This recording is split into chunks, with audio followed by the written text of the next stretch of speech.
M ಪ್ರೌರಜಂತಮನುಪೇತಮಪೇತಕೃತ್ಯಂ ದ್ವೈಪಾಯನೋ ವಿರಹಕಾತರ ಆಜುಹಾವ ಪುತ್ರಾ ಇತಿ ತನ್ಮಯತಯಾ ತರವೋಪಿ ನೇದುಃ ತಂ ಸರ್ವಭೂತಹೃದಯಂ ಮುನಿಮಾನತೋಸ್ಮಿ. ಯಸ್ಯಾನುಭಾವಮಖಿಲಶ್ರುತಿಸಾರಮೇಕಂ ಅಧ್ಯಾತ್ಮದೀಪಮತಿತಿತೀರ್ಷತಾಂ ತಮೋಂಧಂ ಸಂಸಾರಿಣಾಂ ಕರುಣಯಾಃ ಪುರಾಣಗುಹ್ಯಂ ತಂ ವ್ಯಾಸಸೂನುಮುಪಯಾಮಿ ಗುರುಂ ಮುನೀನಾಂ. ನಾರಾಯಣಂ ನಮಸ್ಕೃತ್ಯ ನರಂ ಚೈವ ನರೋತ್ತಮಂ ದೇವೀಂ ಸರಸ್ವತೀಂ ವ್ಯಾಸಂ ತತೋ ಗ್ರಂಥಮುದೀರಯೇ. ಮಾತರ್ಮೇ ಮಾತರಿಶ್ವನ್ನ ಪಿತರತುಲಗುರೋ ಭ್ರಾತರಿಷ್ಟಾಪ್ತಬಂಧೋ ಸ್ವಾಮಿನ್ ಸರ್ವಾಂತರಾತ್ಮನ್ ಅಜರಜರ ಇತರ್ಜನ್ಮ ಮೃತ್ಯಾಮಯಾನಾಂ. ಗೋವಿಂದೇ ದೇಹಿ ಭಕ್ತಿಂ ಭವತಿ ಚ ಭಗವನ್ನೂರ್ಜಿತಾಂ ನಿರ್ನಿಮಿತ್ತಾಂ ನಿರ್ವ್ಯಾಜಾಂ ನಿಶ್ಚಲಾಂ ಸದ್ಗುಣಗಣಬೃಹತೀಂ ಶಾಶ್ವತೀಮಾಶುದೇವಾ. ಓಜಸ್ಸಹೋ ಬಲವತಾಂ ಕರ್ಮಾಹಂ ವಿದ್ಧಿ ಸಾತ್ವತಾಂ ಸಾತ್ವತಾಂ ನವಮೂರ್ತೀನಾಂ ಆದಿಮೂರ್ತಿರಹಂ ಪುರಾ.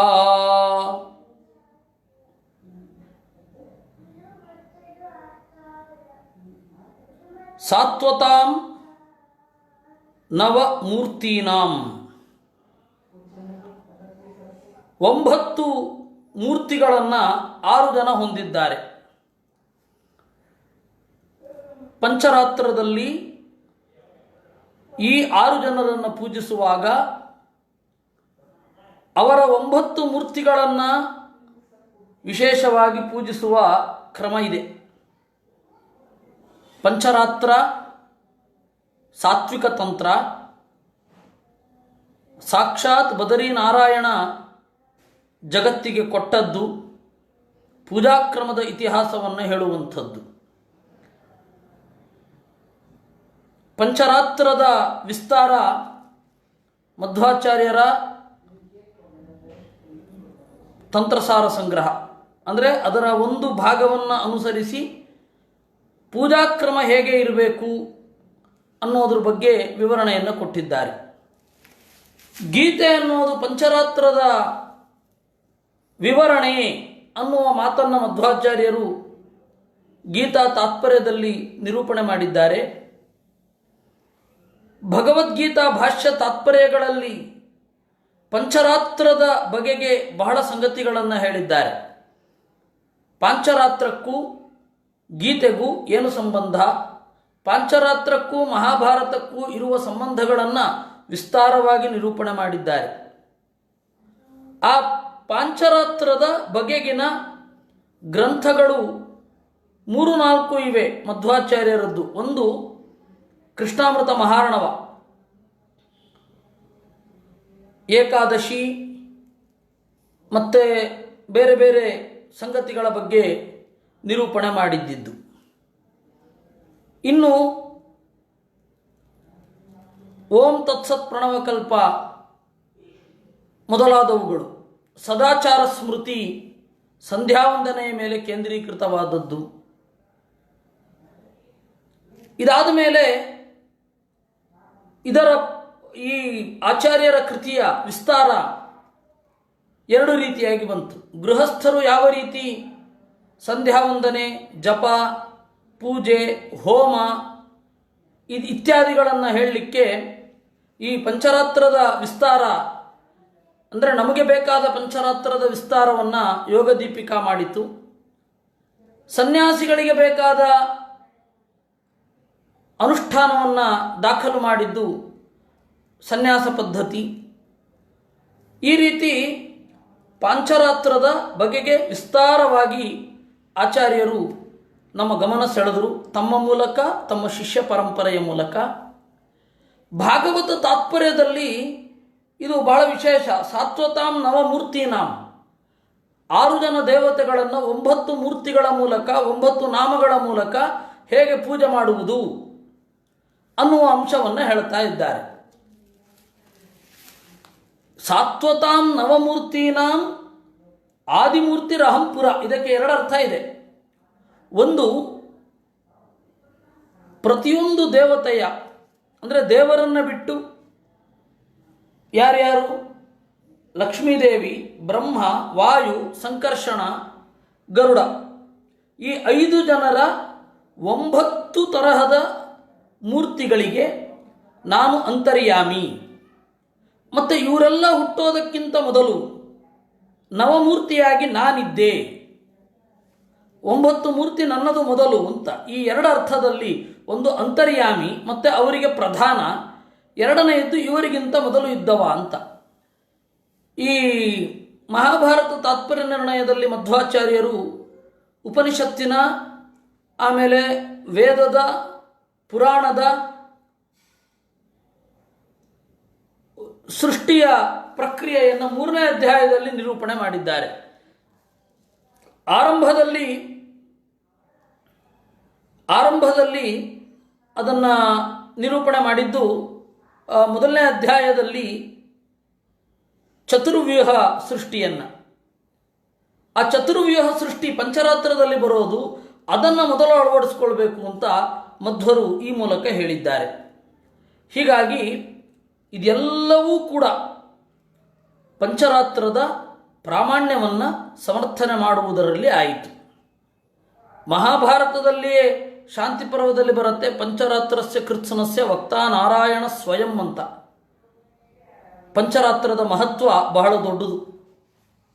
ಅದನ್ನು ಪಾಶುಪತ ತಂತ್ರವನ್ನು ಒಳಗಡೆಯಿಂದ ಪ್ರೀತಿಸುವವರು ನಿರಾಕರಣೆ ಮಾಡಬೇಕಷ್ಟೇ. ಪಂಡಿತಾಚಾರ್ಯರು ತತ್ವಪ್ರದೀಪದಲ್ಲಿ ಈ ಅಂಶವನ್ನೇ ಹೇಳಿದ್ದಾರೆ. ಯಾಕೆ ಪಂಚರಾತ್ರದ ಮೇಲೆ ಕಡೆಗಣ್ಣ ನೋಟ? ಯಾಕೆ ಅಂದರೆ ಒಳಗಡೆಯಿಂದ ಶಾಕ್ತತಂತ್ರವನ್ನು ಪ್ರೀತಿಸ್ತಾ ಇದ್ದವರಿಗೆ ಪಾಂಚರಾತ್ರವನ್ನು ಯಾವ ರೀತಿಯಾದರೂ ಖಂಡನೆ ಮಾಡಬೇಕು ಅನ್ನುವ ಭಾವನೆ ಮೂಡಿತು. ಆ ಕಾರಣದಿಂದ ಪಾಂಚರಾತ್ರವನ್ನು ನಿರೂಪಣೆ ಮಾಡಿದ್ರು, ಖಂಡನೆ ಮಾಡಿದ್ರು. ಹೇಗೆ? ಉತ್ಪತ್ತ್ಯ ಸಂಭವಾತ್ ಅನ್ನುವ ಸೂತ್ರದ ಮೂಲಕ. ಅಲ್ಲಿ ಯಾಕೆ ಶಾಕ್ತತಂತ್ರ ಬಹಳ ಪ್ರಿಯ ಅನ್ನೋದನ್ನು ನಿರೂಪಣೆ ಮಾಡಿದ್ದಾರೆ. ಯಾಕೆ ಶಾಕ್ತತಂತ್ರ ಪ್ರಿಯ ಆಗುತ್ತೆ, ಯಾಕೆ ವೈಷ್ಣವ ತಂತ್ರ ಪ್ರಿಯ ಆಗೋದಿಲ್ಲ ಅನ್ನೋದಕ್ಕೆ ಮನೋವೈಜ್ಞಾನಿಕವಾದ ವಿವರಣೆ ಇದೆ. ನಾನಿದನ್ನು ಯಾಕೆ ಹೇಳಲಿಕ್ಕೆ ಬಂದೆ ಅಂತಂದರೆ, ಬ್ರಹ್ಮಸೂತ್ರವನ್ನು ವ್ಯಾಖ್ಯಾನ ಮಾಡುವಾಗ ಪಂಚರಾತ್ರವನ್ನು ದೂರ ಇಡಬಾರದು, ಪಂಚರಾತ್ರದ ಹಿನ್ನೆಲೆಯಲ್ಲೇ ಬ್ರಹ್ಮಸೂತ್ರಕ್ಕೆ ವ್ಯಾಖ್ಯಾನ ಮಾಡಬೇಕು ಅನ್ನೋದು ಇದರ ಸಾರ. ಇದರಲ್ಲಿ ಮಧ್ಯದಲ್ಲಿ ಒಂದು ಪ್ರಶ್ನೆ ಭೂಷಣ್ ಕವಿ ಅವರದು. ನಾನು ಓಂ ತತ್ಸತ್ ಪ್ರಣವಕಲ್ಪ ಅಂತ ಯತಿ ಪ್ರಣವಕಲ್ಪವನ್ನು ಹೇಳೋದು, ಇಲ್ಲಿ ಯತಿ ಪ್ರಣವಕಲ್ಪ ಅಂತಾರೆ. ಪ್ರಾಚೀನ ತಾಡವಾಲೆಗಳಲ್ಲಿ ಅಂದರೆ ರಘೋರಿಯ ತೀರ್ಥರ ತಾಡವಾಲೆಯಲ್ಲಿ ಓಂ ತತ್ಸತ್ ಪ್ರಣವಕಲ್ಪ ಅಂತಲೇ ಇರೋದು. ಯತಿ ಪ್ರಣವಕಲ್ಪ ಅಂತ ಅನ್ನೋದು ನಂತರದ ಮಾತು. ಇರಲಿ. ಶ್ರೀಯಾದಿ ನವಮೂರ್ತೀನಾಂ ಮಧ್ಯೆ ಸ್ವಕೀಯ ಮೂರ್ತಿರಹಮಿತ್ಯರ್ಥ.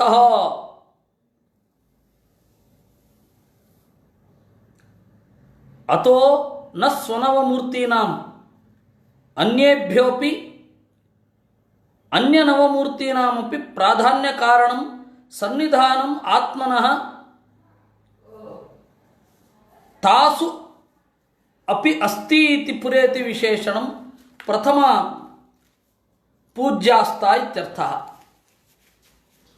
ಪಂಚರಾತ್ರದ ವಿಧಿಯಿಂದ ಪೂಜೆ ಮಾಡುವಾಗ ಮೊದಲು ದೇವರ ಮೂರ್ತಿಯನ್ನು ಚಿಂತನೆ ಮಾಡಬೇಕು, ದೇವರ ಮೂರ್ತಿಯನ್ನು ನಿರೂಪಣೆ ಮಾಡಬೇಕು, ಆಮೇಲೆ ಈ 9 ಮೂರ್ತಿಗಳನ್ನು ಪೂಜಿಸಬೇಕು ಅಂತ ಈ ಒಂದು ಸಂಗತಿಯನ್ನು ಮಧ್ವರು ನಾವು ತತ್ವನ್ಯಾಸ ಮಾಡಬೇಕಾದರೂ ಕೂಡ ನಿರೂಪಣೆ ಮಾಡ್ತಾರೆ. ತತ್ವನ್ಯಾಸ ಮಾಡಬೇಕಾದ್ರೆ ಪರಾಯ ವಿದ್ಯಾತ್ಮನೇ ನಮಃ ಪ್ರತಿಷ್ಠಾತ್ಮನೇ ನಮಃ ಅಂತ ಹೇಳ್ತಾ ಈ ಹೆಸರಿನ ಲಕ್ಷ್ಮೀದೇವಿಯ ರೂಪಗಳೂ ಇವೆ ಅಂತ.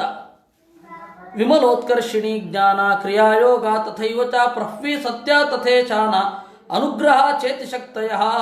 ಇದು 2 ರೂಪಗಳಿದೆ, ಲಕ್ಷ್ಮಿಯ ರೂಪವೂ ಇದೆ, ಪರಮಾತ್ಮನ ರೂಪವೂ ಇದೆ. ಅದರಿಂದಾಗಿ ಸಂಪ್ರದಾಯದಲ್ಲಿ ತತ್ವನ್ಯಾಸ ಮಾಡಬೇಕಾದ್ರೆ ಒಂದು ವಿಶಿಷ್ಟವಾದ ಅನುಸಂಧಾನ, ಅದು ವ್ಯಾಕರಣಕ್ಕೆ ಸಂಗತವೇ ಆಗೋಲ್ಲ. ಅದು ಪರಾಯ ಪ್ರತಿಷ್ಠಾತ್ಮನೇ ಲಕ್ಷ್ಮೀನಾರಾಯಣಾಭ್ಯಾಂ ನಮಃ ಅಂತ. ಅಂದರೆ ಪ್ರತಿಷ್ಠಾ ಅನ್ನುವ ರೂಪ ಲಕ್ಷ್ಮಿಯದ್ದು ಇದೆ, ನಾರಾಯಣನದ್ದು ಇದೆ ಅಂತ ಅರ್ಥ. ಹಾಗೆ ಮುಂದೆಯೂ ಕೂಡ ಪರಾಯಮನ ಆತ್ಮನೇ ಸ್ಕಂದೇಂದ್ರಾಭ್ಯಾಂ ನಮಃ, ಹಂಗೆ ಹೋಗೋದದು. ಪರಾಯ ಪೃಥಿವ್ಯಾತ್ಮನೆ ಶನೈಶ್ಚರ ಧರಾಭ್ಯಾಂ ನಮಃ ಅಂದರೆ ಅಲ್ಲಿ ಪರಾಯ ಅಂತ ಹೇಳಿ ಏಕವಚನ ಇದೆ, ಪ್ರತಿಷ್ಠಾಭ್ಯಾಂ ಅಥವಾ ಶನೈಶ್ಚರ ಧರಾಭ್ಯಾಂ ಅಂತ ದ್ವಿವಚನ ಇರುತ್ತೆ, ಲಕ್ಷ್ಮೀನಾರಾಯಣಾಭ್ಯಾಂ ಅಂತ ದ್ವಿವಚನ ಇರುತ್ತೆ, ಸ್ಕಂದೇಂದ್ರಾಭ್ಯಾಂ ಶಬ್ದಾತ್ಮನೆ ಬೃಹಸ್ಪತಿ ಪ್ರಾಣಾಭ್ಯಾಂ ಅಂತ. ಅದು ಯಾರೋ ಒಬ್ಬರು ಬಹಳ ಪ್ರಜ್ಞಾವಂತರು ಅದನ್ನು ಇಟ್ಟಿದ್ದಾರೆ.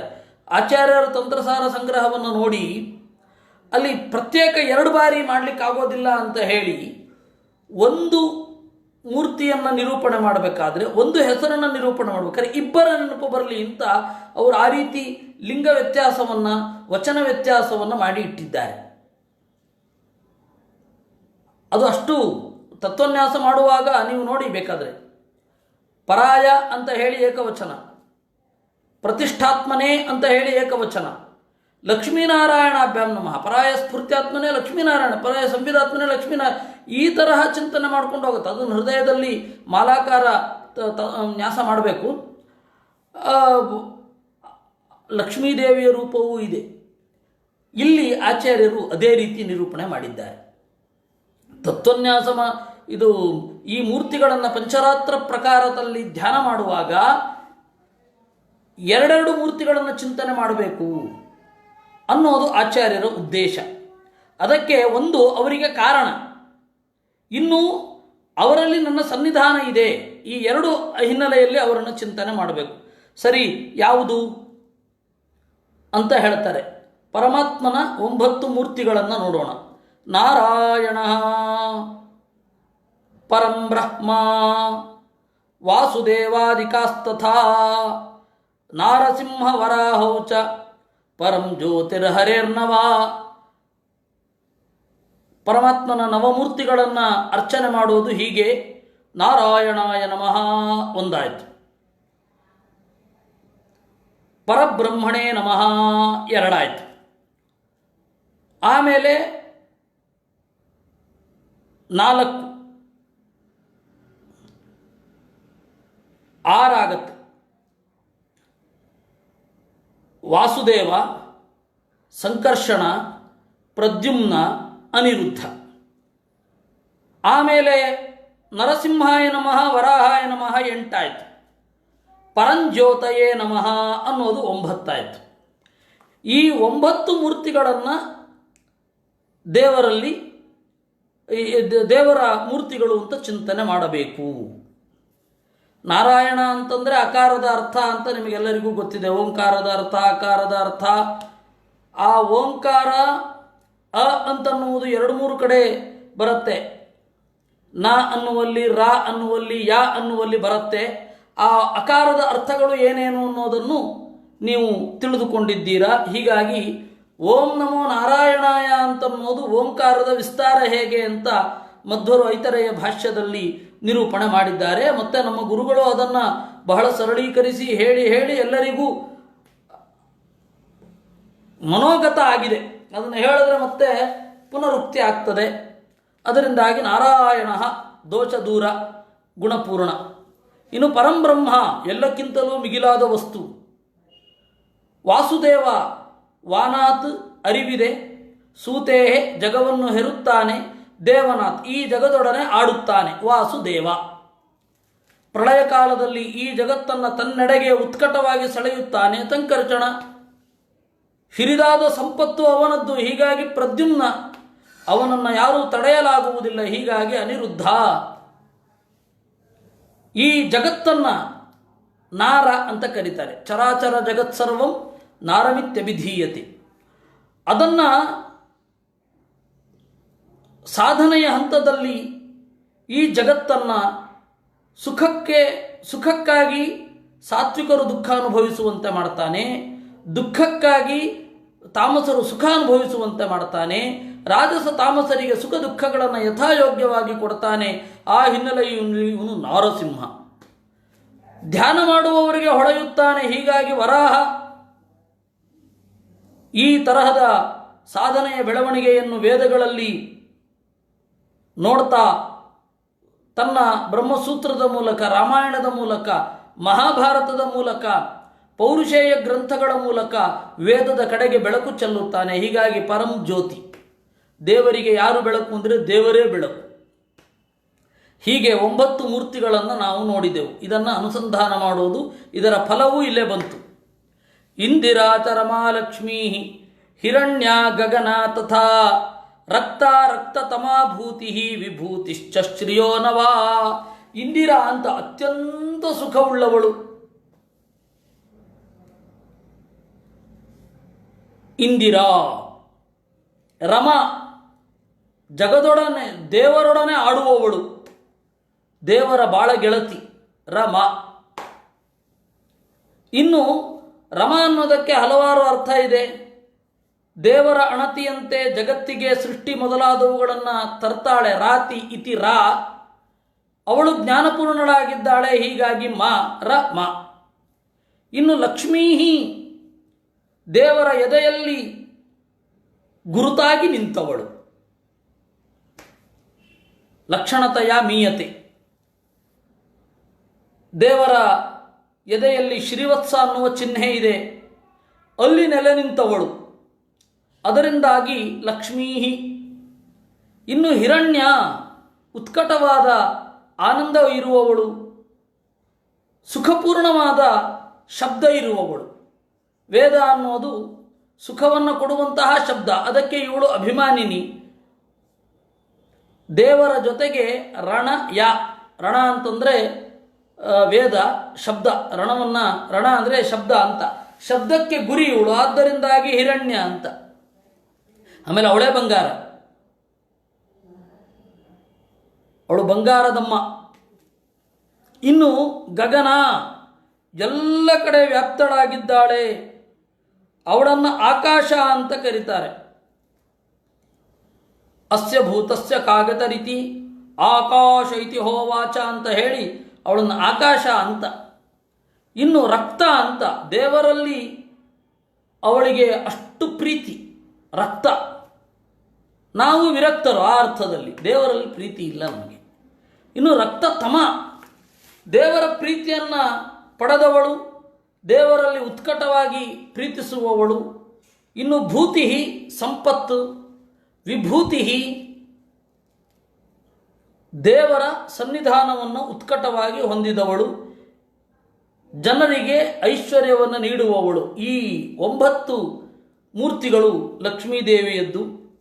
ಬ್ರಹ್ಮ ಚತುರ್ಮುಖೋ ಧಾತ ವಿಧಾತ ವಿಧಿರೇವಚ ಕರ್ತ ವಿರಿಂಚೋ ಭೂತೇಚ ಶತಾನಂದಶ್ಚತಾನವ. ಬ್ರಹ್ಮ ಈ ಜಗತ್ತನ್ನು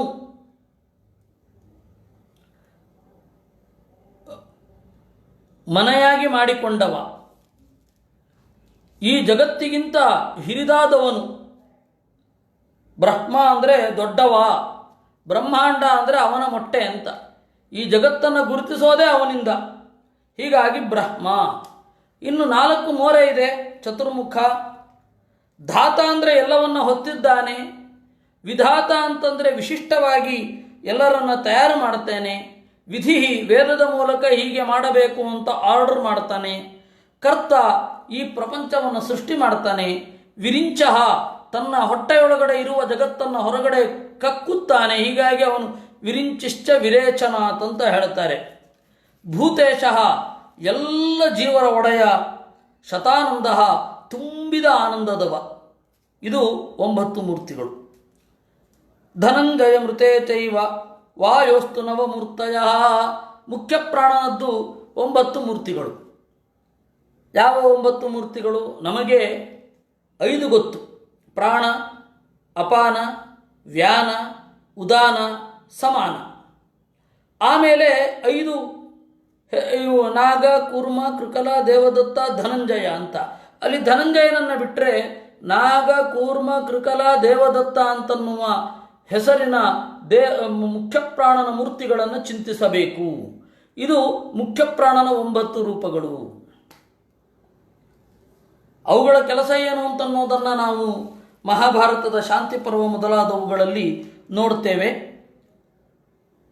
ಇದು ಮುಖ್ಯ ಪ್ರಾಣನ 9 ಮೂರ್ತಿಗಳು. ಶೇಷೋ ನಂತೋ ನರಶ್ಚೈವ ಲಕ್ಷ್ಮಣೋ ಬಲ ಏವ ಚ ಸಂಕರ್ಷಣೋ ನೀಲವಾಸ ಜಗದ್ಭಕ್ಷೋ ಜಲೇಶಯ. ಶೇಷ ಅಂತ ಮೋಕ್ಷಕ್ಕೆ ಹೋಗದೆ ದೇವರ ಹಾಸಿಗೆಯಾಗಿ ಇಲ್ಲೇ ಉಳಿದವ ಶೇಷ. ಇನ್ನು ಅನಂತ, ಅವನಿಗೆ ಕೊನೆಯೇ ಇಲ್ಲ. ಗುರುತ್ವಾಕರ್ಷಣ ಶಕ್ತಿ ಯಾವತ್ತಿನಿಂದ ಶುರು ಆಯಿತು ಅನ್ನೋದಕ್ಕೆ ಲೆಕ್ಕ ಇಲ್ಲ, ಅದರಿಂದಾಗಿ ಅನಂತ ಅಂದರು. ಇನ್ನು ನರಹ ಅಂತಂದರು. ದೇವರ ಅರಿವು ಅವನಿಂದ ಮಾಸುವುದಿಲ್ಲ, ಆದ್ದರಿಂದಾಗಿ ನರ. ಲಕ್ಷ್ಮಣ ಲಕ್ಷಣ ಭರಿತ. ಬಲಹ ಬಲವೇ ಮೂರ್ತಿಮತ್ತಾಗಿ ಬಂದವ. ಸಂಕರ್ಷಣ ಅನ್ನುವ ಪರಮಾತ್ಮನ ರೂಪವನ್ನು ಅಂತರ್ಯಾಮಿಯಾಗಿ ಹೊಂದಿದವ. ಯಾವಾಗಲೂ ನೀಲಿ ಬಣ್ಣದ ಬಟ್ಟೆಯನ್ನುಡುವವ. ಪ್ರಳಯ ಕಾಲದಲ್ಲಿ ಜಗತ್ತನ್ನು ತಿನ್ನುವವ. ನೀರಿನಲ್ಲೇ ಇರುವವ ಜಲೇಶಯ. ಹೀಗೆ 9 ಮೂರ್ತಿಗಳು ಅವನದ್ದು. ಸುಪರ್ಣೋ ಗರುಡಶ್ಚೈವ ವೈನತೇಯೋ ಮಹಾಚನಃ ನವವರ್ಣ ಪಂಚವರ್ಣ ಪನ್ನಗಾಚೋ ಮೃತಾಕರ. ಸುಪರ್ಣ ಸು ಒಳ್ಳೆಯ, ಪರ್ಣ ವಾಹನ. ಪರ್ಣ ಅಂತ ಹೇಳಿದರೆ ವಾಹನ ಅಂತ ಅರ್ಥ. ಪತ್ರ ಅಂದರೂ ವಾಹನ ಅಂತ ಅರ್ಥ. ಸುಪರ್ಣ ಅಂದರೆ ಒಳ್ಳೆಯ ವಾಹನ. ಪರ್ಣ ಅನ್ನೋದಕ್ಕೆ ರೆಕ್ಕೆ ಅಂತ ಕೂಡ ಉಂಟು. ಒಳ್ಳೆಯ ರೆಕ್ಕೆ ಇರುವವ ಅಥವಾ ಒಳ್ಳೆಯ ಗರಿ ಇರುವವ ಸುಪರ್ಣ. ಇನ್ನು ಗರುಡ ಗರುದ್ಭ್ಯಾಂ ದಯತೆ, ರೆಕ್ಕೆಗಳಿಂದ ಹಾರುವವ, ಹೀಗಾಗಿ ಗರುಡ. ವಿನತೆಯ ಮಗ ಆದ್ದರಿಂದಾಗಿ ವೈನತೆಯ, ಹಾವುಗಳನ್ನು ಚೆನ್ನಾಗಿ ತಿನ್ನುತ್ತಾನೆ, ಆದ್ದರಿಂದಾಗಿ ಮಹಾಶನ. ತಂತ್ರಶಾಸ್ತ್ರದಲ್ಲಿ ಇವನಿಗೆ 9 ಬಣ್ಣಗಳನ್ನು ಹೇಳಿದ್ದಾರೆ, ಆದ್ದರಿಂದಾಗಿ ಇವನು ನವವರ್ಣ. ಮತ್ತು ಇವನ ಬಣ್ಣಕ್ಕೆ ಮಾಸುವಿಕೆ ಇಲ್ಲ, ಆದ್ದರಿಂದಾಗಿ ನವವರ್ಣ. ಪಂಚವರ್ಣನೂ ಹೌದು. ಸಂಗ್ರಹ ರಾಮಾಯಣದಲ್ಲಿ ಪಂಡಿತಾಚಾರ್ಯರು ಅದನ್ನು ಚೆನ್ನಾಗಿ ಹೇಳಿದ್ದಾರೆ. 5 ಬಣ್ಣಗಳು ಯಾವುದು ಅವನಿಗೆ ಅಂತ. ಇನ್ನು ಮಹಾಭಾರತಾದಿಗಳಲ್ಲಿ ಸಂಕ್ಷಿಪ್ತವಾಗಿ ಹೇಳಿದ್ದಾರೆ. ಅಷ್ಟೇ ಸಂಕ್ಷಿಪ್ತವಾಗಿ ತಂತ್ರಸಾರ ಸಂಗ್ರಹದಲ್ಲೂ ಹೇಳಿದ್ದಾರೆ. ಈ 5 ಬಣ್ಣದ ಗರುಡ ಪಂಚವರ್ಣ. ಇನ್ನು ಪನ್ನಗಾಶಃ ಹಾವುಗಳನ್ನು ಉಣ್ಣುವವ. ಅಮೃತಾಕರ ಅವನು ರೆಕ್ಕೆಯನ್ನು ಬೀಸುವಾಗ ಅಮೃತ ಉದುರುತ್ತೆ. ಮುಂಚದ್ಭ್ಯಾಂಚ ಸುಧಾಕಣಾನ್ ಅಂತ ಪಂಡಿತಾಚಾರ್ಯರು ಸಂಗ್ರಹ ರಾಮಾಯಣದಲ್ಲಿ ನಿರೂಪಣೆ ಮಾಡಿದ್ದಾರೆ. ಆದ್ದರಿಂದಾಗಿ ಸುಧಾಕಣಾನ್. ತಥೈವ ಸರ್ವ ವೇದಾತ್ಮ, ಕಡೆಯದ್ದು ಎಲ್ಲ ವೇದಗಳ ಅಭಿಮಾನಿ. ದೇವರು ಗರುಡನನ್ನು ಏರಿ ಬರ್ತಾನೆ ನಮ್ಮ ಕಡೆಗೆ ಅಂದರೆ ವೇದವನ್ನು ಏರಿ ಬರ್ತಾನೆ ಅಂತ ಅರ್ಥ. ಛಂದೋಮಯೇನ ಗರುಡೇನ ಸಮೂಹ್ಯಮಾನ ಅಂತ ಭಾಗವತ ಕೂಡ ವೇದಾಭಿಮಾನಿತ್ವವನ್ನು ಗರುಡನಿಗೆ ಹೇಳುತ್ತೆ. ಈ ರೀತಿಯಾಗಿ 9 ಮೂರ್ತಿಗಳಿವೆ. ಆ 9 ಮೂರ್ತಿಗಳಿರುವ 6 ದೇವತೆಗಳಿಗೆ ಪ್ರಧಾನ ನಾನು. ಈ 6 ದೇವತೆಗಳಲ್ಲಿ 5 ದೇವತೆಗಳಿಗೆ ಅಂತರ್ಯಾಮಿ ನಾನು. ಈ 5 ದೇವತೆಗಳನ್ನು ನವಮೂರ್ತಿಯಿಂದ ಪೂಜೆ ಮಾಡಬೇಕಾದರೆ ನನ್ನ ಪರಿವಾರದವರು ಅಂತನ್ನುವ ಅನುಸಂಧಾನ ಅವರಲ್ಲಿ ಇರಬೇಕು. ಇಷ್ಟು ಹಿನ್ನೆಲೆಯಲ್ಲಿ ಕೃಷ್ಣ ಹೇಳಿದ್ದು ಸಾತ್ವತಾಂ ನವಮೂರ್ತೀನಾಂ ಮೂರ್ತಿರಾದ್ಯಾಹಂ ಅಂತ. ಆದ್ಯಾಮೂರ್ತಿರಹಂಪುರ ಅಂತ ಈ ರೀತಿ ಹೇಳಿದ್ದು. ವಿಶ್ವಾವತು ಪೂರ್ವಚಿತ್ತಿ ಗಂಧರ್ವಾಪ್ಸರಸಾಮಹಂ ಭೂಧರಾಣಾಮಹಂ ಸ್ಥೈರ್ಯಂ ಗಂಧಮಾತ್ರಮಹಂ ಭುವಃ. ವಿಶ್ವಾವಸು ಪೂರ್ವಚಿತ್ತಿ ಗಂಧರ್ವಾಪ್ಸರಸಾಂ ಅಹಂ. ಗಂಧರ್ವರಲ್ಲಿ ನಾನು ವಿಶ್ವಾವಸು ಅನ್ನುವ ಗಂಧರ್ವ. ಗಂಧರ್ವರಲ್ಲಿ ಇವನ ಹಿರಿಮೆಗೆ ನಾನು ಕಾರಣ. ಇನ್ನು ಪೂರ್ವಚಿತ್ತಿ ಅಪ್ಸರಸಾಂ, ಉರ್ವಶಿ ಮೊದಲಾದವರನ್ನು ಬಿಟ್ಟರೆ ಅಪ್ಸರೆಯರಲ್ಲಿ ಮಿಗಿಲಾದವಳು ಪೂರ್ವಚಿತ್ತಿ. ಭೂಧರಾಣಾಮಹಂ ಸ್ಥೈರ್ಯಂ, ಪರ್ವತಗಳಲ್ಲಿ ನಾನು ಸ್ಥೈರ್ಯಪ್ರದನಾಗಿ ಇರ್ತೇನೆ. ಭೂಮಿ ಒಳಗಡೆ ಇರುವ ಲಾವಾರಸಗಳಿಂದ ಶ್ರಿಂಕ್ ಆಗೋದಿಲ್ಲ. ಯಾಕೆ ಅಂದರೆ ದೇವರ ಸಾನ್ನಿಧ್ಯ ಅಷ್ಟೆ. ದೇವರು ಪರ್ವತಗಳಲ್ಲಿ ಇದ್ದು ಭೂಮಿ ಮುದುಡದಂತೆ, ಒಳಗಡೆ ಇರುವ ಅಗಾಧ ಪ್ರಮಾಣದ ಲಾವಾರಸ ಮೊದಲಾದವುಗಳಿಂದ ಕೊಚ್ಚಿ ಹೋಗದಂತೆ ನೋಡಿಕೊಳ್ತಾನೆ ಅನ್ನೋದಷ್ಟೆ. ಆ ಕಾರಣದಿಂದ ಅವನನ್ನು ಸ್ಥೈರ್ಯ ಅಂತ ಕರೀತಾರೆ. ಗಂಧ ಮಾತ್ರ ಮಹಂಭುವಃ, ಭೂಮಿಯಲ್ಲಿರುವ ಗಂಧ ಅನ್ನುವ ಗುಣ ಬಂದದ್ದು ನನ್ನಿಂದ. ಭೂಮಿಯ ಅಸಾಧಾರಣವಾದ ಗುಣ ಗಂಧ. ಆ ಗಂಧವನ್ನು ಭೂಮಿಗೆ ತಂದುಕೊಡುವವ ನಾನು. ಅಪಾಂ ರಸಶ್ಚ ಪರಮಃ ತೇಜಿಷ್ಠಾನಾಂ ವಿಭಾವತು, ನೀರಿನಲ್ಲಿ ರಸ ಅಂತನ್ನುವ ಗುಣಕ್ಕೆ ನಾನೇ ಕಾರಣ. ತೇಜಿಷ್ಠಾನಾಂ ವಿಭಾವತು, ಕಣ್ಣು ಕುಕ್ಕುವ ಬೆಳಕಿನವರಲ್ಲಿ ನಾನು ಸೂರ್ಯ, ಅದರಿಂದಾಗಿ ಎಲ್ಲರಿಗೂ ಕಾಣುತ್ತೇನೆ. ಪ್ರಭಾ ಸೂರ್ಯೇಂದು ತಾರಾಣಾಂ, ಸೂರ್ಯ ಚಂದ್ರ ನಕ್ಷತ್ರಗಳಲ್ಲಿ ಹೊಳೆಯುವಿಕೆಗೆ ನಾನು ಕಾರಣ. ಶಬ್ದೋಹಂ ನಭತಃಪರಃ, ಆಕಾಶದ ಅಸಾಧಾರಣವಾದ ಗುಣ ಶಬ್ದ, ಆ ಶಬ್ದಕ್ಕೆ ನಾನು ಕಾರಣ ಅಂತ ಇಲ್ಲಿ ಮಧ್ವಾಚಾರ್ಯರು ಅರ್ಥವನ್ನು ಬರೀತಾರೆ. ಯಸ್ಯ ಯಸ್ಯ ಸ್ವಭಾವೋ ಯಃ ತತ್ತನ್ನಾಮ ಹರಿಪರಃ ನಿಯಾಮಕ ಸ್ವಭಾವಸ್ಯ ತತಃ ಶಬ್ದಾದಿನಾಮವಾನ್. ಯಾರ ಯಾರ ಸ್ವಭಾವ ಹೇಗೆ ಹೇಗೋ, ಯಾವ ಯಾವ ಜೀವದ ಯಾವ ಯಾವ ಭೂತದ ಎಕ್ಸ್ಕ್ಲೂಸಿವ್ ಕ್ವಾಲಿಟಿ, ಅಸಾಧಾರಣ ಗುಣ ಏನಿರುತ್ತೆ, ಆ ಗುಣದ ಹೆಸರು, ದೇವರ ಹೆಸರು ಒಂದೇ ಅಂತೆ. ಅಂದರೆ ದೇವರಿಗೆ ಸ್ಥೈರ್ಯ ಅನ್ನುವ ಹೆಸರು ಇದೆ. ಆ ಸ್ಥೈರ್ಯ ಅಂತನ್ನುವ ದೇವರ ಹೆಸರಿನಿಂದ ಆ ಗುಣ ನಮಗೆ ಪರಿಚಿತ. ಆ ಗುಣವನ್ನು ಈ ದೇವರು ಪರ್ವತಗಳಲ್ಲಿ ಇದ್ದು ಕೊಡ್ತಾನೆ. ಅದಕ್ಕೆ ಪರ್ವತವನ್ನು ಭೂಧರ ಅಂತ ಕರೀತಾರೆ. ನೋಡಿ, ಪರ್ವತ ಹೇಗೆ ಭೂಮಿಯನ್ನು ಹೊತ್ತಿದೆ, ಭೂಮಿ ಮೇಲೆ ಪರ್ವತ ಇದೆ ಅಲ್ವಾ ಅಂದರೆ ಹೌದು. ಮಡಚಿಕೊಳ್ಳುವ ಚಾಪೆಯ ಮೇಲೆ ನೀವು ಕಲ್ಲು ಇಟ್ಟಾಗ ಚಾಪೆ ಮಡಚಿಕೊಳ್ಳೋದಿಲ್ಲ. ಹಾಗೆ ಈ ಭೂಮಿ ಕೆಳಗಡೆ ಅಗ್ನಿಯನ್ನು ಹೊಂದಿದೆ. ಯಾಕೆ ಅಗ್ನಿಯನ್ನು ಹೊಂದಬೇಕು ಅಂತಂದರೆ, ಮಣ್ಣು ನೀರು ಬೆಂಕಿಯಿಂದಲ್ವಾ ಸೃಷ್ಟಿಯಾಗಬೇಕು. ಪ್ರತಿಯೊಂದು ಪದಾರ್ಥದ ಒಳಗಡೆ ಇರತಕ್ಕಂತಹದ್ದು ಇದು ಮಣ್ಣು ನೀರು ಬೆಂಕಿ. ಇಲ್ಲಾಂದರೆ ತ್ರಿವೃತ್ಕರಣ ಕೂಡೋದೇ ಇಲ್ಲ. ಕೂಡಬೇಕಾದ್ರೆ ಬೆಂಕಿ ಇರಬೇಕು. ಆ ಬೆಂಕಿ ಅಂತನ್ನೋದು ಉಕ್ಕಿ ಆ ಲಾವಾರಸವೋ ಅಥವಾ ಇನ್ನೇನೋ ಉಕ್ಕಿ ತೊಂದರೆ ಆಗಬಾರದು. ಅದಕ್ಕೆ ಈ ರೀತಿ ಮಾಡಬೇಕು.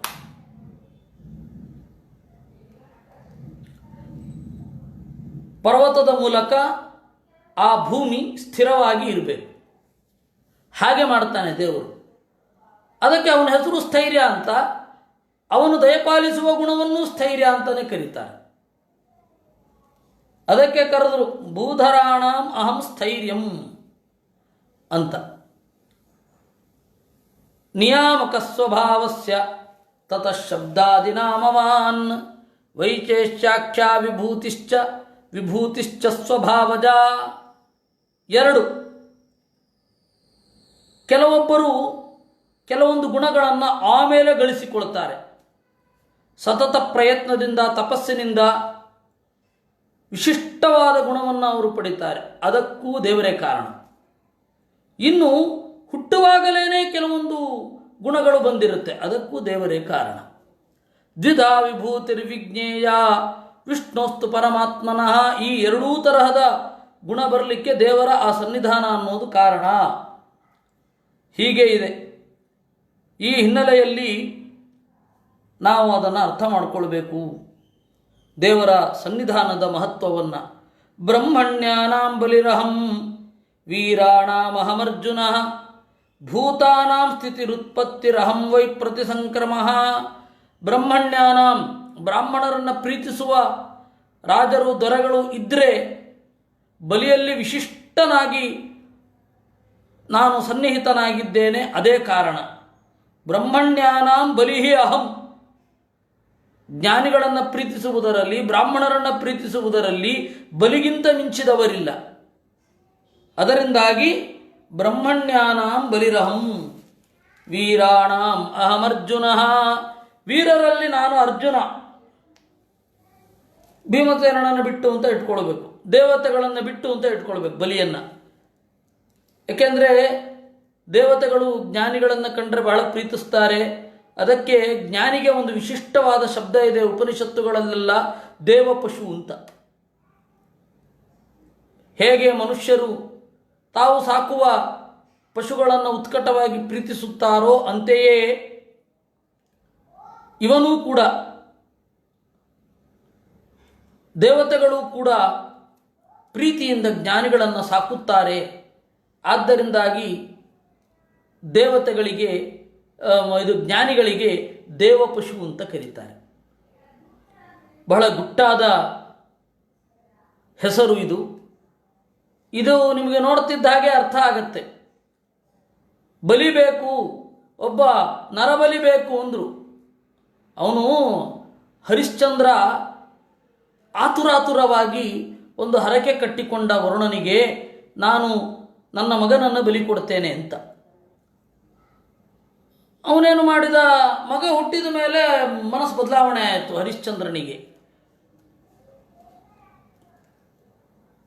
ಈಗ ಕಥೆ ಇದೆಯಲ್ಲ ಸತ್ಯ ಹರಿಶ್ಚಂದ್ರ ಅಂತ, ಅದು ಇಲ್ಲ. ಅದಕ್ಕೆ ಸಿಮಿಲರ್ ಆದ ಕಥೆ ಮಾರ್ಕಂಡೇಯ ಪುರಾಣದಲ್ಲಿದೆ. ಅದು ಬೇರೆನೇ ಥರ ಇದೆ. ಇದೇನೋ ಜನಮನೋರಂಜನೆಗಾಗಿ ಇಟ್ಟಿದ್ದು, ಅಷ್ಟು ಇರಲಿ ನಿಮಗೆ. ತಥಾಚ ಆ ಹರಿಶ್ಚಂದ್ರ ವರುಣನಿಗೆ ಬಲಿ ಕೊಡೋದು ತಡ ಮಾಡಿದ. ಆಗ ವರುಣ ಅವನಿಗೆ ರೋಗ ಉಂಟು ಮಾಡಿದ. ರೋಹಿತನನ್ನು ತಪ್ಪಿಸಿಕೊಳ್ಳುವಂತೆ ದೇವತೆಗಳೇ ಪ್ರಚೋದನೆ ಮಾಡಿದರು. ಅಪ್ಪನಿಗೆ ಜರೋದರ ರೋಗ ಬಂದದ್ದನ್ನು ಕಂಡು ಮಗ ರೋಹಿತ ಮರಳಿ ಬರುವಾಗ ಇಂದ್ರ ತಡೆದು, ಇಲ್ಲ ಇದು ಬೇರೆ ಕೆಲಸ ಆಗಬೇಕಿದೆ, ಈ ಹರಕೆಯಿಂದಾಗಿ ನೀನು ವಾಪಸ್ ಹೋಗು ಅಂತ ಕಳಿಸ್ತಾನೆ. ರೋಹಿತ ಪ್ರಾಮಾಣಿಕನಾಗಿ ಅಪ್ಪನಿಗೆ ರೋಗ ತಪ್ಪಿಸಬೇಕು ಅಂತ ನಾನು ಬಲಿಗೆ ಸಿದ್ಧ ಅಂತ ಬರ್ತಾನೆ. ಆಗ ಇಂದ್ರ ವಾಪಸ್ ಕಳಿಸ್ತಾನೆ. ಇದು ಐತರೇಯ ಬ್ರಾಹ್ಮಣದಲ್ಲೂ ಇದೆ, ನೆನಪಿಟ್ಕೊಳ್ಳಿ.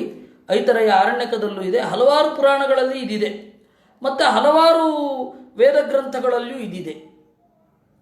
ಆಮೇಲೆ ಇನ್ನೊಬ್ಬನನ್ನು ಕರೆತರ್ತಾರೆ, ಅವನ ಹೆಸರು ಶುನಶೇಪ ಅಂತ. ಆ ಶುನಶೇಪ ಮಂತ್ರವನ್ನು ಕಾಣ್ತಾನೆ ಅಲ್ಲಿ. ಆಗ ದೇವತೆಗಳು ಪ್ರೀತರಾಗಿ, ನಮಗೆ ಈ ಜ್ಞಾನಿ ಬೇಕು ಅಂತ ಹೇಳಿ ಈ ರೀತಿ ಮಾಡಿದ್ದು, ನಮಗೆ ಇವನ ರಕ್ತ ಮಾಂಸ ತಗೊಂಡು ಏನಾಗಬೇಕಿದೆ ಅಂತ ಕೇಳ್ತಾರೆ. ಹೀಗಾಗಿ ದೇವತೆಗಳು ಉಳಿದವರೆಲ್ಲರೂ ಉತ್ಕಟವಾಗಿ ಜ್ಞಾನಿಗಳನ್ನು ಪ್ರೀತಿಸ್ತಾರೆ. ಆ ತರಹ ಜ್ಞಾನಿಗಳು ಬರಬೇಕು ಅಂತ ಹೇಳಿ ದೇವತೆಗಳು ದೇವರ ಹತ್ರ ಹೋಗಿ ಪ್ರಾರ್ಥನೆ ಮಾಡ್ತಾರೆ. ಜ್ಞಾನಿಗಳಿಲ್ಲ ಆಗೋಗಿದ್ದಾರೆ, ಭೂಮಂಡಲದಲ್ಲಿ ಸಜ್ಜನರಿಗೆ ಜ್ಞಾನ ಬರಬೇಕು, ಅದರಿಂದಾಗಿ ದೇವರೇ ಅವತಾರ ಮಾಡು ಅಂತಾರೆ. ಅವರ ಪ್ರಾರ್ಥನೆಗನುಗುಣವಾಗಿ ದೇವರೇನು ಮಾಡ್ತಾನೆ, ವೇದವ್ಯಾಸನಾಗಿ ದತ್ತನಾಗಿ ಅವತಾರ ಮಾಡ್ತಾನೆ. ಅವರಿಗೆ ಬ್ರಹ್ಮಜ್ಞಾನ ಹೊಂದಿದವ್ರ ಮೇಲೆ ಪ್ರೀತಿ ಅಲ್ಲ, ಬ್ರಹ್ಮಜ್ಞಾನ ಹೊಂದಬೇಕಿರೋರ ಮೇಲೂ ಕೂಡ ಪ್ರೀತಿ. ಹೀಗಾಗಿ ಬಲಿಯನ್ನು ನಾವೇನು ಮಾಡ್ಕೊಳ್ಬೇಕು, ಬಲಿ ಅಂದರೆ ಹೇಗೆ, ಬ್ರಹ್ಮಜ್ಞಾನವನ್ನು ಹೊಂದಿದವರ ಮೇಲೆ ಅವನ ಪ್ರೀತಿ ಇದೆ. ಆದರೆ ದೇವರೇನು ಮಾಡಿದ, ಜ್ಞಾನಿಗಳನ್ನು, ಇದು ಉಳಿದ ದೇವತೆಗಳನ್ನು ಬಿಟ್ಟು ಅವನಿಗಿಂತ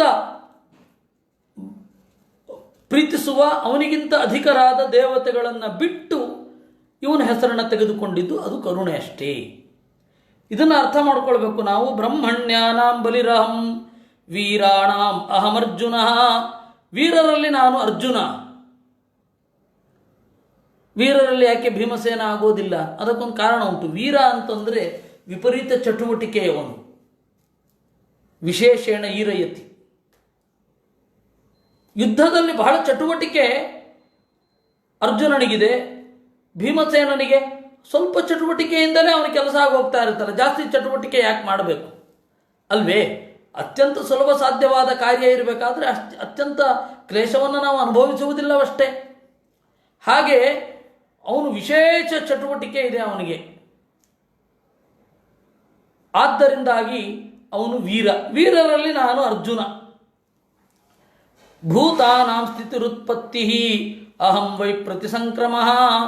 ಇನ್ನು ಜೀವರ ಮತ್ತು ಪ್ರತಿಯೊಂದು ಪದಾರ್ಥಗಳ ಸೃಷ್ಟಿ ಸ್ಥಿತಿ ಪ್ರಳಯಕ್ಕೆ ನಾನು ಕಾರಣ ಅಂತ ದೇವರು ಹೇಳುತ್ತಾನೆ. ಇಷ್ಟರೊಂದಿಗೆ ಮುಂದೆ ಹೋದರೆ ಗತಿ ಉಕ್ತಿ ಉತ್ಸರ್ಗೋಪಾದಾನಂ ಆನಂದ ಸ್ಪರ್ಶ ಲಕ್ಷಣ ಆಸ್ವಾದ ಶ್ರುತ್ಯವಘ್ರಾಣಂ ಅಹಂ ಸರ್ವೇಂದ್ರಿಯೇಂದ್ರಿಯ. ಮನುಷ್ಯ ಲೋಕದಲ್ಲಿ ಉತ್ಕಟವಾದ ಒಂದು ಬಯಕೆ ಅನ್ನೋದೇನಾರಿದ್ರೆ ಅದು ಸ್ಪರ್ಶ ಸುಖದಲ್ಲಿ ಕೊನೆಗೊಳ್ಳುತ್ತೆ. ಒಂದು ರೂಪವನ್ನು ನೋಡ್ತೇವೆ, ಅದು ಸ್ಪರ್ಶ ಸುಖದಲ್ಲಿ ಕೊನೆಗೊಳ್ಳುತ್ತೆ. ಮಕ್ಕಳನ್ನು ಪಡಿತೇವೆ, ಅದು ಸ್ಪರ್ಶ ಸುಖದಲ್ಲಿ ಕೊನೆಗೊಳ್ಳುತ್ತೆ. ಪುತ್ರ ಸ್ಪರ್ಶವತಾಂ ವರಹ ಅಂತ ಮಹಾಭಾರತ. ಹೀಗಾಗಿ ಆನಂದವನ್ನು ಅನುಭವಿಸುವಾಗ ಹಲವಾರು ತರಹದ ಆನಂದಗಳಿದೆ. ಗತಿ ನಡೆ ಅಥವಾ ತಿಳುವಳಿಕೆ, ಉಕ್ತಿ ಮಾತು, ಉತ್ಸರ್ಗ ಒಳಗಡೆಯಿಂದ ಉಕ್ಕಿ ಬಂದದ್ದನ್ನು ಹೊರಗಡೆ ಪದಗಳಲ್ಲಿ ಕಡೆದು ಇಡುವುದು, ಕವಿತ್ವ ಮೊದಲಾದವುಗಳು, ಅದು ಉತ್ಸರ್ಗ. ಉಪಾದಾನಂ ಸೆಳೆದುಕೊಳ್ಳೋದು, ಹೊರಗಡೆಯಿಂದ ಪಡೆದುಕೊಳ್ಳೋದು. ಇವುಗಳಲ್ಲಿ ಎಲ್ಲ ನಾನು ಸ್ಪರ್ಶ ಅನ್ನುವ ಒಂದು ಗುಣವನ್ನು ಮುಖ್ಯವಾಗಿಟ್ಟುಕೊಂಡು ಅದರ ಮೂಲಕ ಇವುಗಳ ಉತ್ಕಟತೆಯನ್ನು ಕೊಡುತ್ತೇನೆ. ಇನ್ನು ಆಸ್ವಾದ ಶ್ರುತ್ಯವಘ್ರಾಣಂ, ನಾಲಿಗೆಯ ಮೂಲಕ, ಕೇಳಿಕೆಯ ಮೂಲಕ, ಮೂಸುವಿಕೆಯ ಮೂಲಕ ಸುಖವನ್ನು ಕೊಡುತ್ತೇನೆ. ಅದು ಸ್ಪರ್ಶ ಸುಖವೇ ತಾನೆ. ದರ್ಶನ ಒಂದು ಬಿಡಿ, ಆಸ್ವಾದ ಸ್ಪರ್ಶ ಸುಖದ ಒಂದು ಬಗೆ. ಊಟ ಮಾಡಿದರೆ ಆ ನಾಲಿಗೆಯ ಸ್ಪರ್ಶವೇ ತಾನೆ, ಹದವಾಗಿ ಬೆರೆತ ರಸಗಳ ಸ್ಪರ್ಶ. ಆದ್ದರಿಂದಾಗಿ ಆಸ್ವಾದ. ಶ್ರುತಿ ಕೇಳಿಕೆ, ಮಧುರವಾದ ಸಂಗೀತವನ್ನು ಕೇಳೋದು, ಅದು ಕೇಳೋದು ಅಂತಿಮವಾಗಿ ಸ್ಪರ್ಶವೇ. ಇನ್ನು ಪರಿಮಳವನ್ನು ಆಸ್ವಾದನೆ ಮಾಡೋದು, ಕಂಪನ್ನು ಆ ಆಸ್ವಾದನೆ ಮಾಡೋದು ಅಂತಿಮವಾಗಿ ಸ್ಪರ್ಶವೇ. ಆ ಹಿನ್ನೆಲೆಯಲ್ಲಿ ಎಲ್ಲ ಸುಖೋಪಭೋಗಗಳು ಸ್ಪರ್ಶದ ಮೂಲಕ ಇದೆ. ಆ ಸ್ಪರ್ಶ ಅಂತನ್ನುವ ಗುಣವನ್ನು ಜೀವರಿಗೆ ನೀಡುವವ ನಾನು, ಆ ಸ್ಪರ್ಶದ ಮೂಲಕ ಸುಖವನ್ನು ನೀಡುವವ ನಾನು. ಹೀಗಾಗಿ ನನ್ನ ಒಂದು ಅತ್ಯಂತ ಗುಟ್ಟಾದ ಹೆಸರು ಸ್ಪರ್ಶ. ಇನ್ನು ಸರ್ವೇಂದ್ರಿಯೇಂದ್ರಿಯ, ಎಲ್ಲ ಇಂದ್ರಿಯಗಳಿಗೂ ಇಂದ್ರಿಯ ಅಂದರೆ ಎಲ್ಲ ಇಂದ್ರಿಯಗಳ ಸುಖವನ್ನು ಇಂದ್ರಿಯದ ಮೂಲಕ ಕೊಡುವ ಇಂದ್ರಿಯ ಅನ್ನುವ ಹೆಸರಿನ ನಾನು. ಪೃಥಿವೀ ವಾಯುರಾಕಾಶ ಆಪೋ ಜ್ಯೋತಿರಹಂ ಮಹಾನ್ ವಿಕಾರ ಪುರುಷೋ ವ್ಯಕ್ತಂ ರಜಸ್ಸತ್ವಂ ತಮಃಪರಃ ಅಹಮೇತತ್ ಪ್ರಸಂಖ್ಯಾನಂ ಜ್ಞಾನಂ ತತ್ವವಿನಿಶ್ಚಯಃ ಮಯೇಶ್ವರೇಣ ಜೀವೇಣ ಗುಣೇನ ಗುಣಿನಾ ವಿನಾ ಸರ್ವಾತ್ಮನಾಪಿ ಸರ್ವೇಣ ನ ಭಾವೋ ವಿದ್ಯತೆ ಕ್ವಚಿತ್. ನಾನು ಭೂಮಿಯ ಒಳಗಡೆ ಇದ್ದೇನೆ. ಭೂಮಿಯ ಒಳಗಡೆ ಇರೋದ್ರಿಂದಾಗಿ ಆ ಭೂಮಿ ಪೃಥಿವೀ ಆಗಿದೆ. ಪೃಥಿವಿ ಅನ್ನೋದು ಮೂಲತಃ ನನ್ನ ಗುಣ. ಪೃಥಿವಿ ಅಂದರೆ ಅಗಲವಾದದ್ದು ಅಂತ. ಈ ಭೂಮಿ ವಿಸ್ತಾರವಾಗಿದೆ. ಅದಕ್ಕೆ ಕಾರಣ ಪೃಥಿವಿ ಎನ್ನುವ ನನ್ನ ರೂಪದ ಒಂದು ಸನ್ನಿಧಾನ. ವಾಯು ಹೋಗ್ತಾ ಇರುತ್ತೆ, ನಿರಂತರವಾದ ಗಮನ ಗಾಳಿಗಿದೆ, ಅದಕ್ಕೆ ಅದನ್ನು ವಾಯು ಅಂತ ಕರೀತಾರೆ. ಅದರ ಒಳಗಡೆ ಇರುವ ನನ್ನ ರೂಪ ವಾಯು, ಅದಕ್ಕೆ ನಿರಂತರವಾದ ಗಮನ ಶಕ್ತಿಯನ್ನು ಕೊಟ್ಟಂಥದ್ದು. ಆಕಾಶಂ ಎಲ್ಲೆಡೆ ಕಾಣಿಸಿಕೊಳ್ಳುವಂಥದ್ದು. ಯಾವುದನ್ನು ನಾವು ನೋಡುವ ಮುಂಚೆ ಅದರೊಳಗಡೆ ಇರತಕ್ಕಂತಹ ಅವಕಾಶ ಇದ್ದೇ ಇರುತ್ತೆ. ಅವಕಾಶ ಅಂದರೆ ಸ್ಪೇಸ್. ಅದರಿಂದಾಗಿ ಅದು ಆಕಾಶ. ಅದು ಇದ್ದದ್ದು ಆಮೇಲೆ ಹೊಳೆಯುತ್ತೆ. ದೇವರು ಕೂಡ ಆಮೇಲೆ ಹೊಳಿತಾನೆ. ಹೀಗಾಗಿ ಅದು ಆಕಾಶ. ಆಪಹ ನೀರು. ನೀರಿನ ಕೆಲಸ ಏನು? ಅದು ಪಾಲನೆ ಮಾಡುತ್ತೆ. ನಾವು ಕೂಡ ಆ ನೀರನ್ನು ಕುಡಿದು ಪಾಲಿತರಾಗ್ತೇವೆ. ಆ ನೀರಿಗೆ ಪಾಲನೆ ಮಾಡುವ ಶಕ್ತಿಯನ್ನು ಕೊಟ್ಟ ಪರಮಾತ್ಮನ ರೂಪ ಆಪಹ. ಅಹಂ ಅಹಂಕಾರ, ನಾನು ಅಂತನ್ನುವ, ನಾನು ದೇಹ ಅನ್ನುವ ಅರಿವನ್ನು ಕೊಡತಕ್ಕಂಥದ್ದು ಅಹಂಕಾರ. ಅದರೊಳಗಡೆ ಇರತಕ್ಕಂತಹ ನನ್ನ ರೂಪ ಅಹಂ, ಅದನ್ನು ಯಾರೂ ಬಿಡಲಿಕ್ಕಾಗಲ್ಲ. ಆದ್ದರಿಂದಾಗಿ ಅವನು ಅಹಂ. ಮಹಾನ್, ಹಿರಿದಾದ ತತ್ವ ಅಂದರೆ ಬಹಳ ವ್ಯಾಪ್ತಿ ಇದೆ. ನಾನು ಅಂತನ್ನುವ ಅರಿವಿಗೆ ಎಲ್ಲ ಜೀವರಲ್ಲಿ ವ್ಯಾಪ್ತಿ ಇದೆ. ಬೇರೆ ಎಲ್ಲ ತತ್ವಗಳಿಗೆ ಎಲ್ಲ ಜೀವರಲ್ಲಿ ವ್ಯಾಪ್ತಿ ಇಲ್ಲ. ಕೆಲವರಿಗೆ ಈ ವೇದವೇ ಬೇಡ ಅಂತ ಅನಿಸುತ್ತೆ, ವೇದ ಅವೆಲ್ಲ ಕಗ್ಗ ಬೇಡ ಅಂತ. ಅವರಲ್ಲಿ ವೇದಾಭಿಮಾನಿಯಾದ ಗರುಡನಿಗೆ, ವೇದಾಭಿಮಾನಿಯಾದ ಯಜ್ಞವನ್ನು ಮಾಡಬೇಕು ಅಂತನ್ನುವ ಬಯಕೆಯನ್ನು ಕೊಡುವ ಇಂದ್ರನಿಗೆ ವ್ಯಾಪ್ತಿ ಇಲ್ಲ, ಅವರಲ್ಲೇನು ಕೆಲಸ ಇಲ್ಲ. ಇನ್ನು ಕೆಲವರಿಗೆ ನಾನು ಪಂಚರಾತ್ರವನ್ನು ಓದಬೇಕು ಅಂತ ಬರುತ್ತೆ. ಸರಿ, ಎಷ್ಟು ಜನ ಪಂಚರಾತ್ರ ಓದ್ತಾರೆ? ಶೇಷದೇವರ ಅನುಗ್ರಹ ಆದವರು ಶೇಷದೇವರಿಗೆ ಇವನಿಗೆ ನಾನು ಪಂಚರಾತ್ರವನ್ನು ಕರುಣಿಸಬೇಕು ಅಂತ ಬುದ್ಧಿ ಬಂದರೆ ನಾವು ಪಂಚರಾತ್ರ ಓದ್ತೇವೆ. ಅಂದರೆ ಪಂಚರಾತ್ರ ಓದದವರಲ್ಲಿ ಶೇಷದೇವರಿಗೆ ಕೆಲಸ ಇಲ್ಲ, ಅದರಿಂದಾಗಿ ಅವರಿಗೆ ಮಹತ್ವ, ವ್ಯಾಪ್ತಿ ಇಲ್ಲ. ಅಂದರೆ ಉಳಿದ ಎಲ್ಲ ದೇವತೆಗಳಿಗೆ ವ್ಯಾಪ್ತಿ ಪೂರ್ಣ ಇಲ್ಲ. ಆದರೆ ನಾನು ಅಂತನ್ನುವ ಪರಿಜ್ಞಾನಕ್ಕೆ, ಅದರ ಅಭಿಮಾನಿಯಾದ ಬ್ರಹ್ಮದೇವರಿಗೆ ಎಲ್ಲ ಜೀವರಲ್ಲಿ ವ್ಯಾಪ್ತಿ ಇದೆ. ಗಿಡಗಳಲ್ಲಿ, ಮರಗಳಲ್ಲಿ, ಬಳ್ಳಿಗಳಲ್ಲಿ, ಎಲ್ಲ ಕಡೆ. ಪ್ರಾಣಿಗಳಲ್ಲಿ ನಾನು ಅಂತನ್ನುವ ಪ್ರಜ್ಞೆ ಇರಲ್ವೇನು? ಜೀವರಲ್ಲಂತೂ ಸರಿಯೇ ಸರಿ. ಆದ್ದರಿಂದಾಗಿ ನಾನು ಅಂತನ್ನುವ ಪ್ರಜ್ಞೆಯನ್ನು ಕೊಡುವವ ಮಹಾನ್, ದೊಡ್ಡ ವ್ಯಾಪ್ತಿ. ಅದರ ವ್ಯಾಪ್ತಿ ಅಸೀಮ. ಅದರೊಳಗಡೆ ಇದ್ದು ನಾನು ಜ್ಞಾನವನ್ನು ಕೊಡುವವ, ಆ ಅರಿವನ್ನು ಕೊಡುವವ. ಇನ್ನು ವಿಕಾರ, ಪ್ರತಿಯೊಂದು ವಿಶಿಷ್ಟ ಸೃಷ್ಟಿ ಅಂತಂದರೆ ಹಲವಾರು ವಸ್ತುಗಳ ಸಮ್ಮೇಳನವೇ ಒಂದು ಹೊಸ ಸೃಷ್ಟಿ. ವಿಶೇಷತಃ ಮಣ್ಣು, ನೀರು, ಬೆಂಕಿ, ವಿಕಾರ ಅಂತ ಅವುಗಳನ್ನು ಹೇಳೋದು. ಅದು ಪ್ರಾಡಕ್ಟ್. ಆ ಪ್ರಾಡಕ್ಟು ಆ ರೀತಿ ವಿಶಿಷ್ಟವಾಗಿ ಆಗಲಿಕ್ಕೆ ಅದರೊಳಗಡೆ ನಿಂತು ವಿಶಿಷ್ಟವಾಗಿ ಕ್ರಿಯೆಗಳನ್ನು ಮಾಡಿದವ ನಾನು. ಹೀಗಾಗಿ ವಿಕಾರ, ವಿಶೇಷೇಣ ಕರೋಮಿ, ಅದಕ್ಕೆ ನನ್ನ ಹೆಸರು ವಿಕಾರ. ಪುರುಷ, ಜೀವ, ಜೀವನ ಒಳಗಡೆ 4 ಜನ ಪುರುಷರಿದ್ದಾರೆ. ಚತ್ವಾರ ಪುರುಷ ಇತಿ ಬಾಧ್ವ ಅಂತ. ಆ 4 ಜನ ದೇವತೆಗಳು, ಅವರನ್ನು ಇರಿಸುವಂತೆ ಮಾಡಿದವ ನಾನು. ಇನ್ನು ಅವ್ಯಕ್ತಂ, ಪ್ರಕೃತಿ ಅವ್ಯಕ್ತ.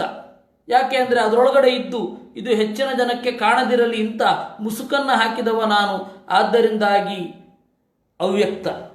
ಇನ್ನು ಸತ್ವ, ಸತ್ವಗುಣದ ಒಳಗಡೆ ಇರುವಂತಹ ರೂಪ ಸತ್ವ, ರಜೋಗುಣದ ಒಳಗಡೆ ಇರತಕ್ಕಂತಹ ರೂಪ ರಜಸ್ಸು, ತಮೋಗುಣದ ಒಳಗಡೆ ಇರತಕ್ಕಂತಹ ರೂಪ ತಮಸ್ಸು. ಆದರೆ ಇದನ್ನು ಮೀರಿದವನು ಕೂಡ ನಾನು. ಹೀಗಾಗಿ ಪರಹ. ಅಹಮೇತತ್ ಪ್ರಸಂಖ್ಯಾನಂ ಜ್ಞಾನಂ ತತ್ವ ವಿನಿಶ್ಚಯ.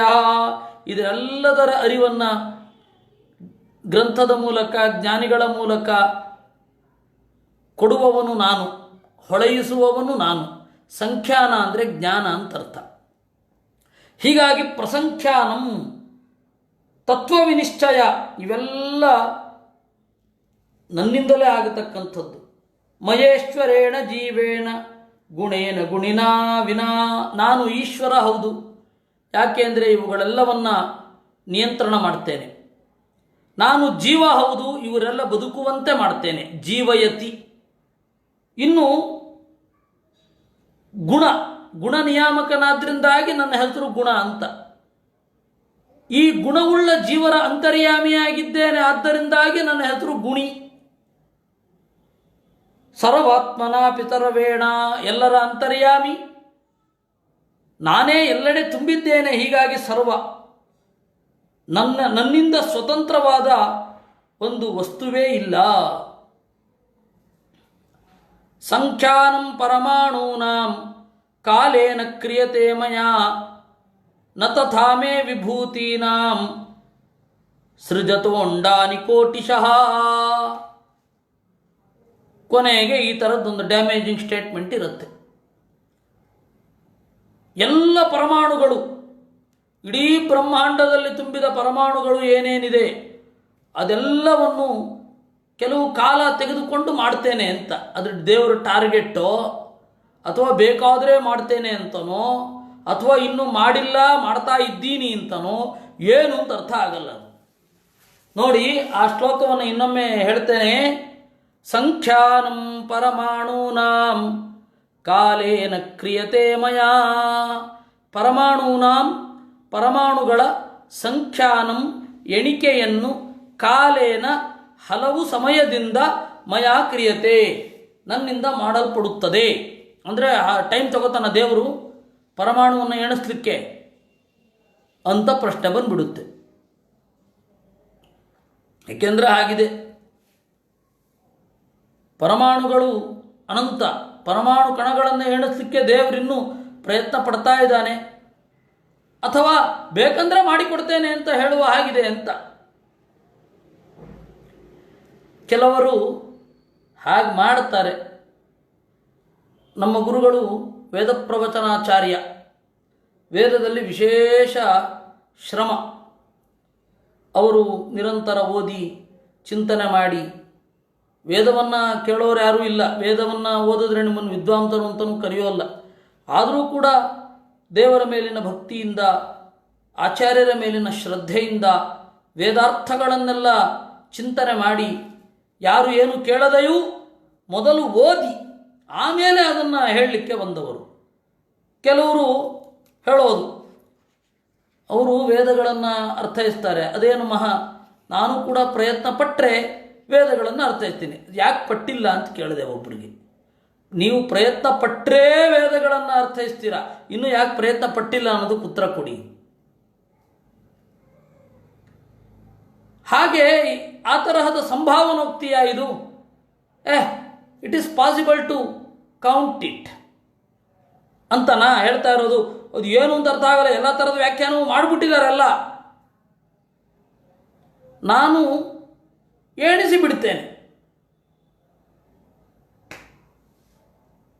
ಮೋಸ್ಟ್ಲಿ ಐ ಕ್ಯಾನ್ ಅಂತ ಹೇಳೋದು ಹಾಗಿದೆ. ಯಾರೂ ಕೇಳಲಿಲ್ಲ, ಅದಕ್ಕೆ ನಾನು ಎಣಿಸಿಲ್ಲ. ಯಾರಾದರೂ ಕೇಳಿದ್ರೆ ಎಣಿಸ್ತಾ ಇರ್ತಿದ್ದೆ ಅಂತನ್ನೋ ಹಾಗಿದೆ. ಅದಕ್ಕೆ ಮಧ್ವಾಚಾರ್ಯ ಬಂದರು, ಅಪ್ಪ ಈ ಗೊಂದಲಕ್ಕೇನು ಕಾರಣ? ಕಾಲೇನ ಅನ್ನೋ ಶಬ್ದ ಅಲ್ವೇನ್ರಯ್ಯ? ಕಾಲೇನ ಸರ್ವಗುಣಾತ್ಮಕೇನ ಮಯಾ.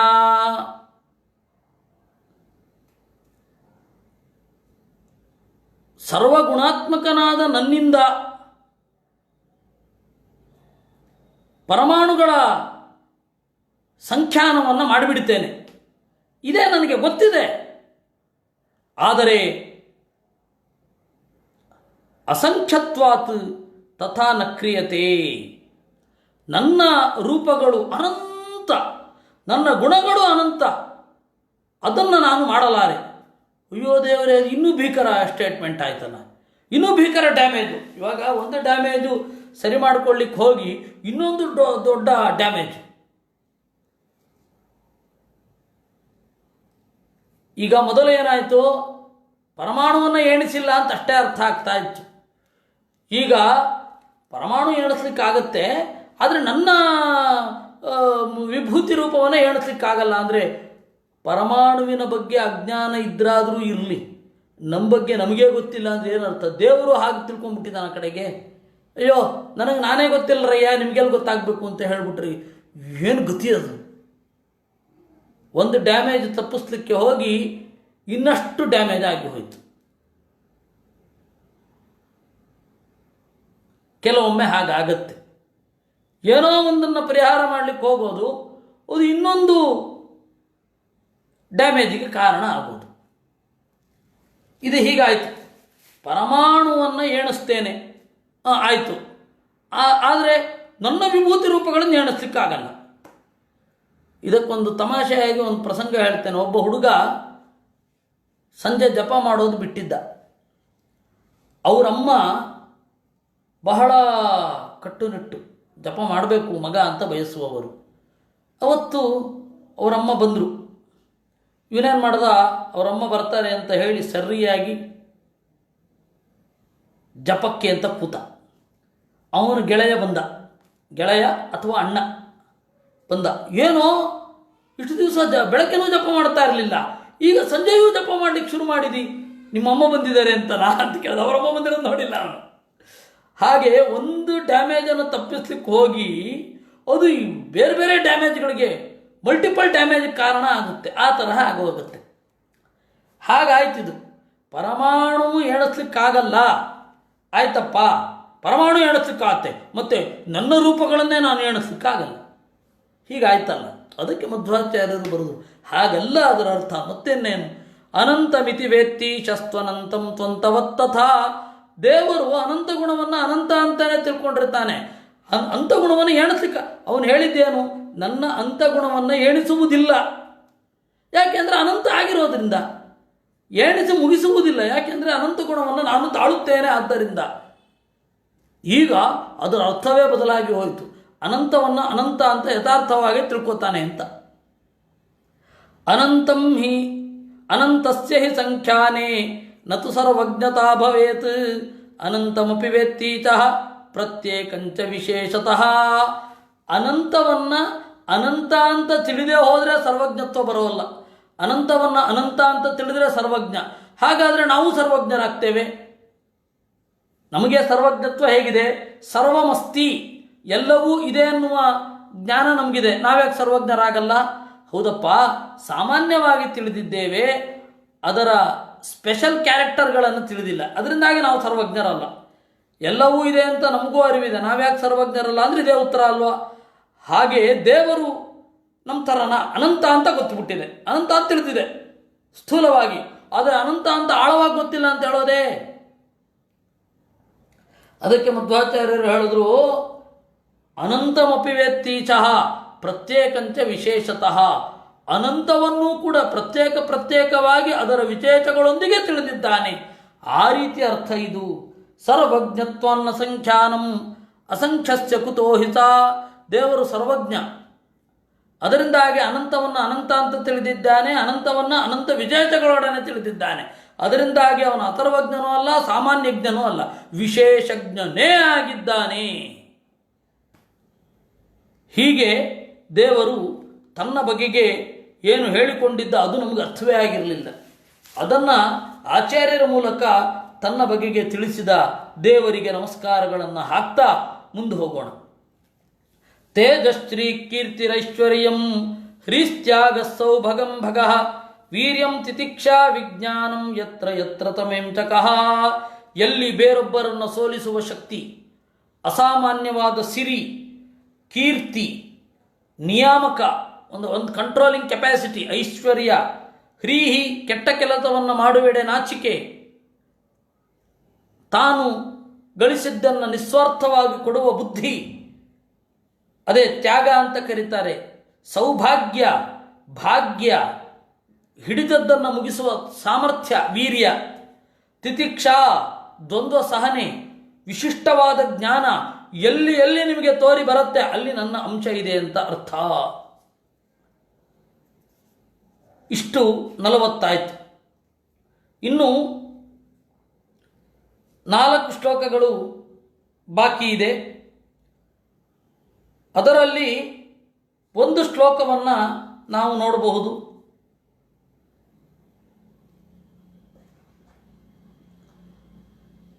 ಆಮೇಲೆ ಉಳಿದ 4 ಶ್ಲೋಕಗಳಿದೆ, ಮೂರು ಶ್ಲೋಕ ಉಳಿಯುತ್ತೆ. ಅದನ್ನು ನಾವು ನಾಳೆ ನೋಡುವ ರೀತಿ 16ನೇ ಅಧ್ಯಾಯ ಒಂದು ಸರ್ತಿ ನೋಡಿದ ಹಾಗಾಗತ್ತೆ. ಏತಾಸ್ತೆ ಕಥಿತ ಕೀರ್ತಿತಾಸ್ತರವಾಹ ಸಂಕ್ಷೇಪೇಣ ವಿಭೂತಯ ಮನೋವಿಕಾರ ಏತೇ ವೈ ಯಥಾ ವಾಚಾ ವಿಧೀಯತೆ. ಈ ಎಲ್ಲ ವಿಭೂತಿಗಳನ್ನು ಸಂಕ್ಷಿಪ್ತವಾಗಿ ನಾನು ಹೇಳಿದ್ದೇನೆ. ಮನೋವಿಕಾರ ಏತೇ ವೈ, ಇವುಗಳೆಲ್ಲ ಮನೋವಿಕಾರ. ಏನು ಹಾಗಂದರೆ ಮಾತಿನಿಂದ ಹೇಳಲಿಕ್ಕೆ ಸಾಧ್ಯವಾದವುಗಳು ಅಂತ ಅಷ್ಟೇ ಅರ್ಥ. ಮನೋವಿಕಾರ ಏತೇ ವೈ ಅಂದರೆ ಮನಸ್ಸಿನ ವಿಕಾರ, ಮನಸ್ಸಿಗೆ ತೋಚಿದ ಹಾಗೆ ಹೇಳಿದ್ದು ಅಂತ ಅರ್ಥ ಅಲ್ಲ.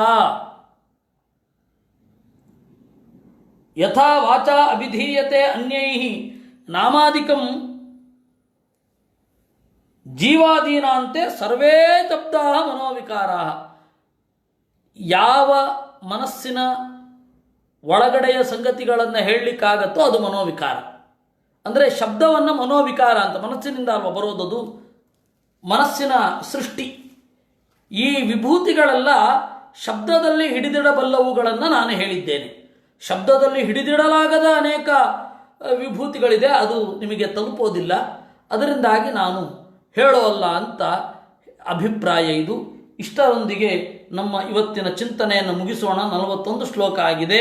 ಇನ್ನು 42, 43, 44 ವಾಚಂ ಯಚ್ಛ ಮನೋಯಚ್ಛ ಅಂತ ಹೇಳಿ ಬರುತ್ತೆ. ಅದನ್ನೆಲ್ಲ ನಾವು ನಾಳೆ ನೋಡೋಣ ಅಂತ ಹೇಳ್ತಾ ಎಲ್ಲರೂ ಈ ಚಿಂತನೆಯನ್ನು ದೇವರಿಗೆ ಅರ್ಪಿಸೋಣ. ಕೃಷ್ಣಾರ್ಪಣಮಸ್ತು. ಅನೇನ ಭಾವಿ ಯತ್ ಪುಣ್ಯಂ ತದಾಪ್ನೋತು ಪಿತಾ ಮಮ.